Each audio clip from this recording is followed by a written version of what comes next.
ஆண்டவராகிய இயேசு கிறிஸ்துவின் நாமத்தில் காலை வாழ்த்துக்கள். இன்றைய மன்னா, தேசத்தில் உள்ள எல்லா சிறுமையானவர்களே, கர்த்தருடைய நியாயத்தை நடப்பிக்கிறவர்களே, அவரை தேடுங்கள், நீதியை தேடுங்கள், மனத்தாழ்மையை தேடுங்கள். அப்பொழுது ஒருவேளை கர்த்தருடைய கோபத்தின் நாளிலே மறைக்கப்படுவீர்கள்.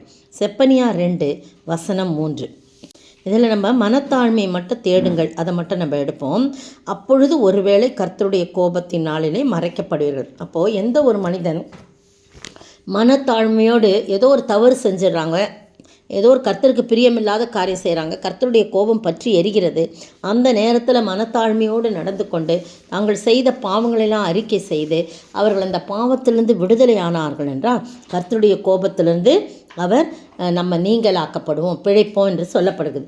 இதை படித்த உடனே எனக்கு யோனாவின் சரித்திரம் ஞாபகம் வந்தது.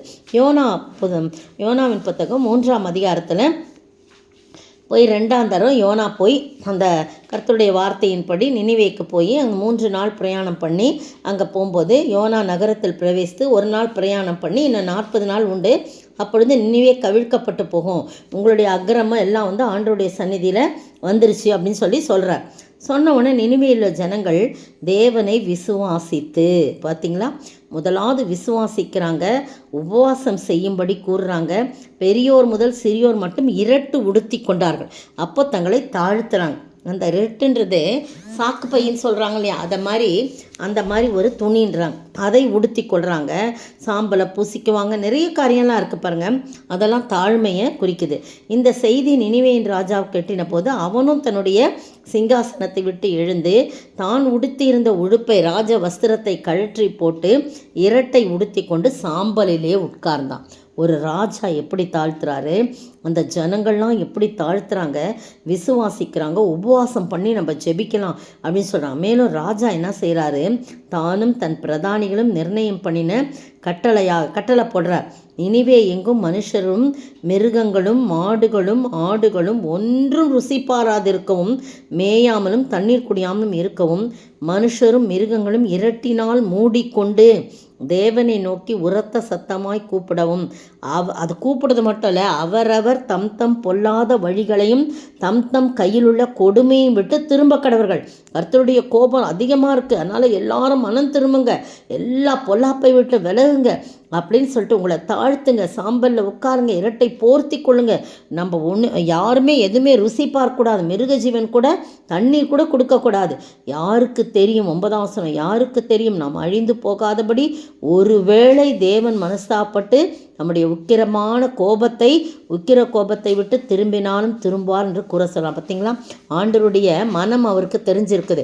நம்ம மனத்தாழ்மையோடு நடந்து கொண்டால் அவர் தன் உக்கிர கோபத்திலிருந்து கோபத்தினாலே மறைக்கப்படுவோம், பிழைப்போம் என்று சொல்லப்பட்ட தியான வசனத்தின்படி உடனே அவர்கள் ராஜா சொன்ன உடனே அவர்கள் தங்கள் பொல்லாத வழியை விட்டு திரும்பினார்கள் என்று தேவன் அவர்களுடைய கிரியைகள் வாய் வார்த்தையில் இல்லை, அவங்க சொல்கிறாங்க, அதே மாதிரியே அவர்கள் கிரியைகளை பார்த்து தாம் அவர்களுக்கு செய்வேன் என்று சொல்லியிருந்த தீங்கை குறித்து மனஸ்தாபப்பட்டு அதை செய்யாமல் இருந்தார். பாருங்கள், வலது கைக்கும் இடது கைக்கும் வித்தியாசம் அறியாத 120,000 பேருக்கு அதிகமான மனுஷரும் அநேக மிருக ஜீவன்கள் இருக்கிற மகா நகரமாகிய நினிவேக்காக நான் பரிதாபையாமல் இருப்பேனோ என்று சொல்கிறார். பார்த்தீங்களா, நீங்களும் நானும் ஆண்டவருக்கு பிரியமில்லாத காரியத்தை எதையாவது செய்திருப்போம், மனதினாலும் வாக்கினாலும் நடக்கையினாலும் செய்கையினாலும் எண்ணங்களினாலும் ஏதாவது செய்திருப்போம்னு சொன்னால் மனுஷருக்கு மறைக்கலாம், தேவனுக்கு மறைக்க முடியாது.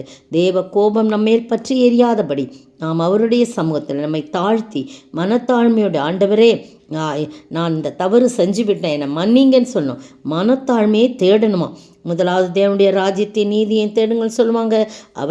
அவரையே தேடணும், நன்மையை தேட பிரயாசப்படணும், நீதியை தேடணும், இதெல்லாம் இருக்குது நிறைய தேட சொல்லி.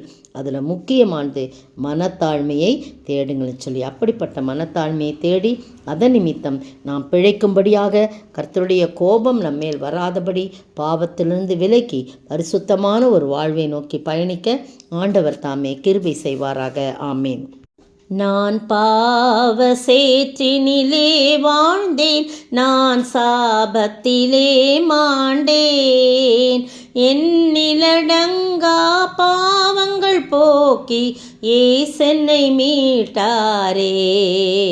என் நாவிலே புது பாட்டுக்கள் என்றென்றும் கவி தங்கிடும். சந்தோஷம் மறுபிறப்பீந்து மன இருள் நீக்கினார். ஸ்தோத்திரிக்கிற ஆண்டவரே, துதிக்கிற ராஜா, கர்த்தாவே, நீர்தாம் எங்களுடைய பாவங்களை எல்லாம் மன்னித்து பரிசுத்தப்படுத்தி எங்களுக்கு புது வாழ்வு அளித்து உம்முடைய கோபத்திலிருந்து நாங்கள் தப்பித்து கொள்ள மனத்தாழ்மையோடு நாங்கள் உம்முடைய சமூகத்தில் வந்து நிற்க நீர் உதவி செய்ய வேண்டுமாய் ஜெபிக்கிறோம். ஆசீர்வதிங்க, காத்துக்கொள்ளுங்க. இயேசுவின் நாமத்தில் ஜெபிக்கிறேன் பிதாவே, ஆமேன். நேற்றைய பதில், கெங்கிரேயா ஊர் சபைக்கு ஊழியக்காரியாகிய சகோதரி பெபேயாள். ரோமர் 16:1. இன்றைய கேள்வி, ஒருவரையொருவர் எப்படி வாழ்த்த வேண்டும் என்று கூறப்படுகிறது. ஒருவரையொருவர் எப்படி வாழ்த்த வேண்டும் என்று கூறப்படுகிறது.